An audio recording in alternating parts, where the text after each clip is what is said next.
Hello aspirant, welcome to my YouTube channel online learning with Riju. তো আজকে সায়েন্সের একটা অনলাইনের সিরিজের কিছু কোয়েশ্চেন আলোচনা করব। তো এটা ধাতুকল্প, অধাতু এবং বিভিন্ন মৌল সম্বন্ধে জিকে কোয়েশ্চেন। তো কেমিস্ট্রির জিকে কোয়েশ্চেনগুলো আজকে আলোচনা করা যাক। দেখো, এই পরীক্ষায় সমস্ত পরীক্ষায় এই কোয়েশ্চেনগুলো আসে। ফার্স্ট যে কোয়েশ্চেনটা আছে সেটা হচ্ছে তরল ধাতু। তরল ধাতু কি?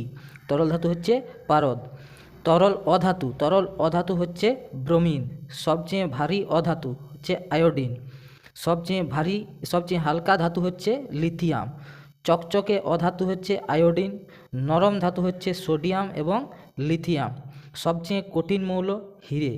সবচেয়ে তড়িৎ ধনাত্মক মৌল সিজিয়াম। নেক্সট, সবচেয়ে তড়িৎ ঋণাত্মক মৌল ফ্লুরিন। এটা পরীক্ষায় অনেকবার এসেছে। সবচেয়ে ভারী ধাতু হচ্ছে অসমিয়াম। জলের চেয়ে হালকা ধাতু হচ্ছে লিথিয়াম, সোডিয়াম, পটাশিয়াম, এই তিনটেই। তেজস্ক্রিয় নিষ্ক্রিয় গ্যাস হচ্ছে রেডন। ধাতুকল্প হচ্ছে আর্সেনিক এবং অ্যান্টিমনি। সবচেয়ে বেশি গলনাঙ্কের ধাতু টাংস্টেন। ক্ষার ধাতু লিথিয়াম, সোডিয়াম এবং পটাশিয়াম। বর ধাতু হচ্ছে সোনা, রূপো এবং প্লাটিনাম। হ্যালোজেন মৌল হচ্ছে fluorine, chlorine, bromine, iodine. Chalcogen মৌল হচ্ছে অক্সিজেন, সালফার। তো এগুলো পর্যায় সারণীর সংক্রান্ত কোশ্চেন ছিল। নেক্সট, তড়িৎ পরিবাহী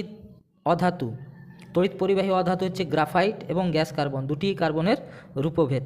20 নম্বর, তড়িৎ ধনাত্মক অধাতু হচ্ছে হাইড্রোজেন। সবচেয়ে তড়িৎ সুপরিবাহী ধাতু বা মৌল হচ্ছে রূপো। নিক্টোজেন মৌল হচ্ছে নাইট্রোজেন এবং ফসফরাস। সবচেয়ে হালকা মৌল হচ্ছে হাইড্রোজেন। অর্ধপরিবাহী মৌল হচ্ছে সিলিকন এবং জার্মেনিয়াম। ধাতুর আমলিক অক্সাইড হচ্ছে ম্যাঙ্গানিজ অক্সাইড, মানে Mn2O7, ক্রোমিয়াম অক্সাইড। অধাতু প্রশম অক্সাইড, হাইড্রোজেন পারঅক্সাইড আছে, কার্বন মনোক্সাইড আছে। তাপের সুপরিবাহী অধাতু হচ্ছে হিরে এবং গ্রাফাইট। তাপের সুপরিবাহী ধাতু হচ্ছে মৌল তামা। তো এই কোয়েশ্চেনগুলো আজকে ছিল। এই কোয়েশ্চেনগুলো সবই হচ্ছে বিভিন্ন পরীক্ষায় এসেছে। তো যাদের ভিডিওটা ভালো লেগে থাকলো অবশ্যই লাইক করো এবং চ্যানেলটাতে সাবস্ক্রাইব করে যাও, এবং নোটিফিকেশনের জন্য অবশ্যই বেল আইকনটা প্রেস করে রাখবে।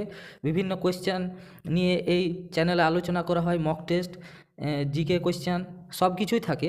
তো চ্যানেলটা যদি কাজে লাগে তো তোমরা অবশ্যই সাবস্ক্রাইব করো এবং ভিডিওটা লাইক করো। Thank you so much for watching.